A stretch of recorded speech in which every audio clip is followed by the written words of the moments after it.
A object is thrown between two tall buildings 180 meter from each other. Object is thrown horizontally from a window 55 meter above ground uh, above ground from one building through a window 10.9 meter above ground in other building. Find out the speed of projection. तो यहाँ अपने पास दो towers हो गए, एक ये tower हो गया और इस तरह से अपने पास दो जो है दो टावर्स हैं।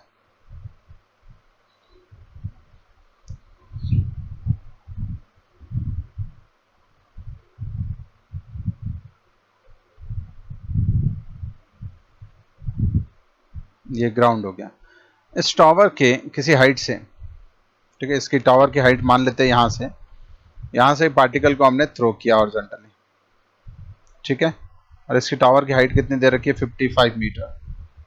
इस टावर की हाइट है अपने 55 मीटर। ओके, तो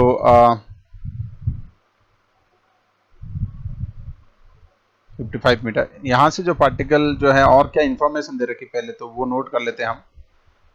ओके, ये जो टावर्स है इनके बीच की जो डिस्टेंस है, ये डिस्टेंस दे रखी है हमें 180 मीटर, 180 मीटर।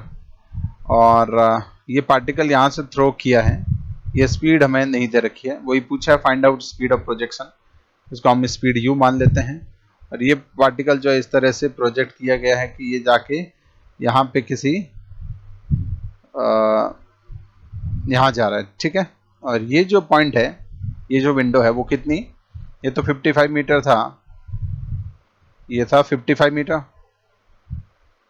और इसकी जो इधर की हाइट है वो हाइट दे रखी है हमें कितना 10 पॉइंट, ये जो हाइट है यहाँ से यहाँ तक की, this height is 10.9 metre, 10.9 metre. Okay, अब यहाँ से हम देख सकते हैं कि ये क्या बन गया, horizontal projection from tower, right. तो ये जो टावर की हाइट हो जाएगी 55 माइनस 10.9, तो ये हाइट जो बच जाएगी, इस हाइट को मैं h बोल देता हूँ, ये हो जाएगी 44.1 मीटर, ठीक है, 44.1 मीटर, और ये वाला हो जाएगा 180 मीटर, और ये हो जाएगा horizontal projection from tower, horizontal projection from tower. तो इसके अपने पास रेडीमेड फॉर्मूले हैं, ठीक है, तो वो फॉर्मूले हम डायरेक्ट यूज कर सकते हैं यहाँ पे। ओके, तो पहला तो हम देखें कि इसकी रेंज कितनी दे रखी है 180 मीटर, और इसका हाइट दे रखी है 44.1।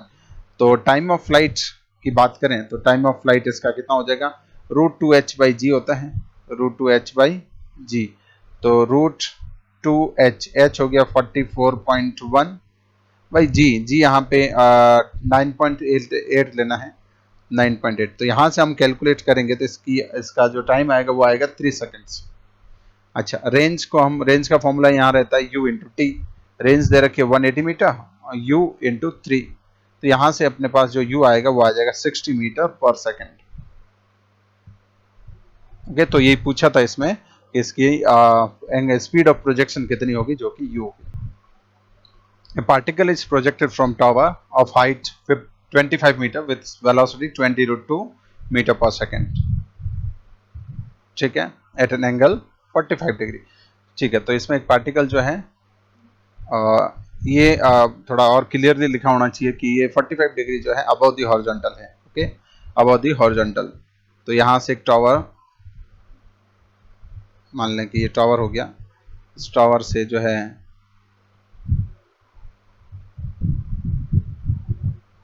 ये ग्राउंड हो गया, यहाँ से एक पार्टिकल को प्रोजेक्ट किया अबव द हॉरिजॉन्टल 45 डिग्री पे, और इस स्पीड दे रखी है 20√2 मीटर पर सेकेंड। तो ये पार्टिकल इस तरह से जाके ऐसे पहुंचेगा। अच्छा, तो इस टावर की हाइट भी दे रखी है 25 मीटर, टावर की हाइट दे रखी है 25 metre. Find the time when particle strikes on the ground. तो सबसे पहले ऐसे क्वेश्चंस में हम लोग सबसे पहले काम जो होता है वो होता है ये और ये हॉरिजॉन्टल और वर्टिकल कंपोनेंट्स निकाल लो। इसका हॉरिजॉन्टल कंपोनेंट कितना हो जाएगा 20√2 cos 45, 20√2 cos 45, इसको अपन u वो x बोलते हैं, 20√2 cos 45 करेंगे तो वो कितना होगा 20√2 cos 45। cos 45 1/√2 होता है, तो यहाँ से 20 आ जाएगा और ये हो जाएगा अपना uy। और ये भी ये देख सकते हैं कि ये होगा 20√2 sin 45, तो इसकी वैल्यू भी आ जाएगी 20। ओके, दोनों की वैल्यू 20 आ गई।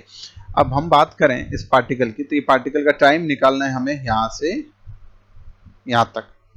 ओके, इस पार्टिकल ने y डायरेक्शन में कितना डिस्प्लेसमेंट हुआ, टाइम जनरली जो है, टाइम जनरली हम इस इक्वेशन से निकालते हैं, ये हम ध्यान में रख सकते हैं। जनरली टाइम जो है हम किस इक्वेशन से निकालते हैं, इस इक्वेशन से, sy = u/t + ½ a/t²।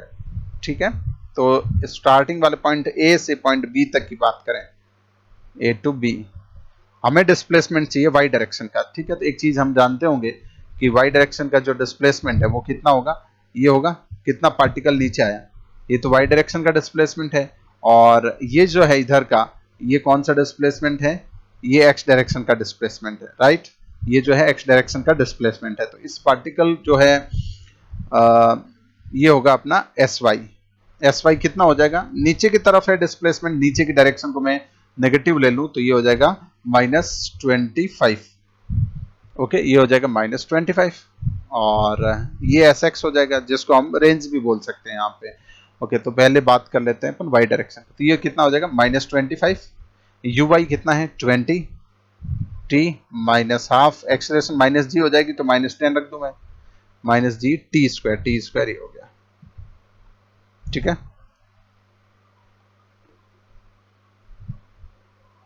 तो ये हो जाएगा t²। तो यहां से हम कैंसिल आउट करके देखें तो -25 = 20t -5t², 5 से मैं कैंसिल कर दूं तो ये हो जाएगा 4, ये हो जाएगा 5। तो यहां से जो हमारे पास जो क्वाड्रेटिक बनेगी वो हो जाएगी ये, तो यहां से अपने पास टाइम की वैल्यू आ जाएगी -5 और t = 5 सेकेंड्स आना चाहिए। ठीक है, t = 5 सेकेंड्स यहाँ से अपने पास टाइम आ गया। ओके, अब और जो है क्या कैलकुलेट करना है हमें, और इसमें क्या पूछा है, टाइम निकल गया 5 seconds, horizontal distance from foot of tower to the point where it strikes. ठीक है, तो ये डिस्टेंस निकालनी है जो sx लिखी हुई है मैंने। ठीक है, इसको पॉइंट C बोल दूं तो ये C भी डिस्टेंस निकालनी है। फर्स्ट पार्ट का तो ये था, सेकेंड पार्ट। ठीक है, तो ये डिस्टेंस बेसिकली क्या पूछिए, रेंज, हॉरिजॉन्टल रेंज पूछिए। ओके, हॉरिजॉन्टल रेंज, तो इसके लिए हम फॉर्मूला लगा दे सकते हैं, sx = ux × t। तो ax ये इसमें क्या होता है, 0 होता है, तो ax रहेगा नहीं यहाँ पे, sx ये तो रेंज हो जाएगी, और ux कितना है, ux अपना 20, ux uy दोनों 20 हैं, इनटू यहाँ पे टाइम की जगह कितना रखेंगे, कैपिटल T रख दें, total time that is 5 seconds, तो ये कितना हो जाएगा 100 मीटर, इसकी रेंज हो जाएगी। ठीक है, तो ये आ गया अपना 100 मीटर। और थर्ड में निकालना है velocity, find velocity at the time of collision, collision के टाइम, जस्ट कॉलिजन के टाइम वेलोसिटी कितनी होगी। ये हम जानते हैं कि वेलोसिटी कैसे होती है, ऐसे टेंजेंशियली होगी, लोएस्ट पॉइंट पे देखें तो वेलोसिटी v ऐसे हो गई। अच्छा, जब भी वेलोसिटी की बात आए ऑलवेज दिमाग में क्या आना चाहिए, कंपोनेंट्स, वेलोसिटी को अपन कंपोनेंट्स करके निकालते हैं, सीधे ये वेलोसिटी नहीं निकलेगी। ठीक है, इसके लिए हमें क्या करना पड़ेगा, x कंपोनेंट अलग से निकालना पड़ेगा और ये y कंपोनेंट जो है हमें क्या करना पड़ेगा, अलग से निकालना पड़ेगा। ठीक है, तो ये vx हो जाएगा, ये हो जाएगा vy। अच्छा, ये हम जानते हैं कि प्रोजेक्टाइल में x डायरेक्शन में एक्सेलरेशन 0 होती है, तो x डायरेक्शन में एक्सेलरेशन 0 होती है, तो ये किसके बराबर होता है, ux के, और ux कितना है 20।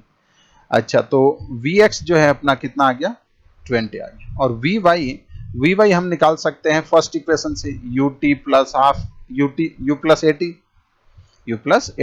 किस डायरेक्शन में, y डायरेक्शन में, uy कितना है 20, ay हम जानते हैं -g, और टाइम कितना है, पूरा टाइम लेना a से b तक का, राइट, यहां से यहाँ तक a से b तक का टाइम कितना है 5 सेकेंड्स, तो यहां से हम देखेंगे तो ये आ जाएगा -30। ओके, तो यहाँ स्पीड की बात करें तो स्पीड कितनी हो जाएगी, √vx² + vy² होता है, vx² + vy² नेट, तो ये यहाँ से आ जाएगा vx² दैट इज 200, vy² ये हो जाएगा 900, तो ये हो जाएगा कितना 10√13।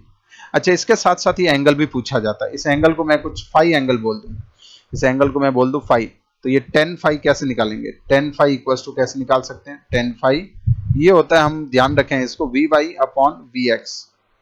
ठीक है, तो वी वाई यहाँ पे कितना आया, वी वाई कितना आया -30 है, तो केवल अपने मैग्नीट्यूड रखना है, 30 डिवाइडेड बाई वी एक्स कितना आया 20, ये कैंसिल आउट हो गया। तो यहां से अपने पास फाई जो बनेगा वो क्या बन जाएगा, 10 इनवर्स 3/2। तो इस तरह से सारे इसके पार्ट्स हमने कंप्लीट कर लिए। A staircase contains 3 steps, each 10 centimeter high, 20 centimeter wide। ठीक है, तो ये हाइट जो है इसकी 10 सेंटीमीटर है और ये है 20 centimetre. Okay, 10 centimetre, 20 centimetre, 10 centimetre, 20, इस तरह से है। ठीक है, okay, what should be the minimum horizontal velocity of a ball rolling off the uppermost plane so that it hits directly the lowest plane। तो इस प्लेन में जो है आके हिट करवाना है, ये बॉल जो है यहाँ से आके, ठीक है, तो इस पे रोल करते हुए आ रही है, ये बॉल जो है यहाँ से क्या आ रही है, ऐसे रोल करते हुए आ रही है। तो यहाँ पे इसकी वेलोसिटी कितनी होनी चाहिए, तो हम मान लेते हैं कि यहाँ वेलोसिटी कितनी होगी u। अब ये सबसे लोवेस्ट प्लेन, मतलब ये वाला लोवेस्ट प्लेन हो गया। ठीक है, इस पे हिट करवाना है और वेलोसिटी क्या पूछिए, मिनिमम पूछिए, कम से कम कितनी रख सकते हो। ठीक है, तो इसकी वेलोसिटी मान लो हमने पहले स्टार्टिंग में काफी ज्यादा रखी, तो ये क्या करेगा, थेट आगे जाके टकराएगा। अब थोड़ी वेलोसिटी और कम करेंगे तो ये जो है थोड़ा और यहाँ के टकराएगा, थोड़ी और वेलोसिटी कम करेंगे तो ये और आके यहाँ टकराएगा।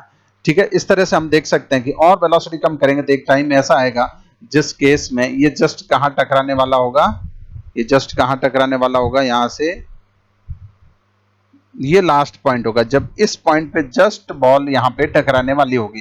ठीक है, उससे कम, अब इस केस में ये बॉल कहाँ जा रही है, यहाँ तक। अब इससे कम वेलोसिटी कर दी, ये हमने क्या कर दी है, मिनिमम वेलोसिटी कर दी है। इससे कम करोगे, इससे कम करोगे तो ये बॉल क्या करेगी, इस स्टेप पे टकरा जाएगी। आ रही बात समझ में। तो कहने का मतलब हमें जो है बॉल इस तरह से प्रोजेक्ट करनी है कि ये इस पॉइंट पे जाके, इस पॉइंट पे बेसिकली इस पॉइंट पे पहुंच जाए, राइट, इस पॉइंट तक पहुंच जाए। ओके, तो यहां से हम क्या करेंगे, देखो इस पॉइंट से फेंका और इस पॉइंट पे आ रही है, इसकी जो ये सिंस ये रोल करते हुए आ रही है तो इसकी इनिशियल वेलोसिटी ये कैसी होगी, हॉरिजॉन्टल होगी, वेलोसिटी हॉरिजॉन्टल होगी। और इतनी हाइट ये बॉल जो है क्या आएगी, नीचे आएगी, इतनी हाइट ये नीचे आएगी और ये, और इतनी डिस्टेंस हॉरिजॉन्टली यहां जाएगी। ठीक है, तो इस तरह से देखें तो ये अपना कौन सा केस बन रहा है, देखें।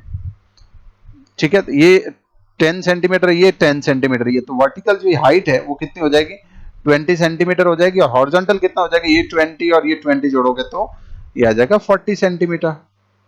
ठीक है, अब इसको मैं अलग से दिखाऊं तुम्हें, तो यहां से बॉल जो रोल करते आई उसकी स्पीड है यू मिनिमम कुछ, और ये बॉल जो है यहां जाके, ठीक है, यहां गिरती है, और ये डिस्टेंस कितनी है 20 सेंटीमीटर, और इधर से कितनी है, सॉरी ये जो डिस्टेंस है ये 40 सेंटीमीटर और ये है 20 सेंटीमीटर। तो ये कौन सा केस हो गया, ये हो गया horizontal projection from tower, horizontal projection from tower, right, horizontal projection from tower हो गया। अब इसकी जो है ये तो क्या हो जाएगी, एक तरह से इसकी रेंज हो जाएगी। तो हम जानते हैं रेंज का फॉर्मूला, बस हाइट का फॉर्मूला लगा दो, टाइम ऑफ फ्लाइट इसके निकालें अपन, टोटल टाइम यहां तक पहुंचने का, जो कि कितना होता है, इसका फॉर्मूला √2h/g। h कितना हो जाएगा, ये हो जाएगा 20 सेंटीमीटर है, तो इसको किस में रखेंगे, मीटर में रखना है। ठीक है, इसको मीटर में 0.2 डिवाइडेड बाई √2h/g। ठीक है, तो g की वैल्यू ये हो गई। नेक्स्ट जो है हमें निकालना क्या है, आर रेंज पता है, रेंज कितनी है 0.4, और रेंज का फॉर्मूला हम जानते हैं u इंटू टी होता है, तो 0.4 इक्वल्स टू u। u कौन सा है, u minimum into time, time कितना है, ये इस टाइम को यहां से देख सकते हैं कि 2 इंटू 0.2, ये कितना हो जाएगा ऊपर 0.4, और डिवाइडेड बाई 10, तो ये आ जाएगा 0.2। ठीक है, 0.2 सेकेंड्स, तो टाइम आ गया 0.2 सेकेंड्स। ठीक है, यहां से हम देख सकते हैं कि इसकी मिनिमम स्पीड जो आएगी वो आ जाएगी 2 मीटर पर सेकेंड। इसकी मिनिमम स्पीड कितनी आ जाएगी, 2 मीटर पर सेकेंड। ओके।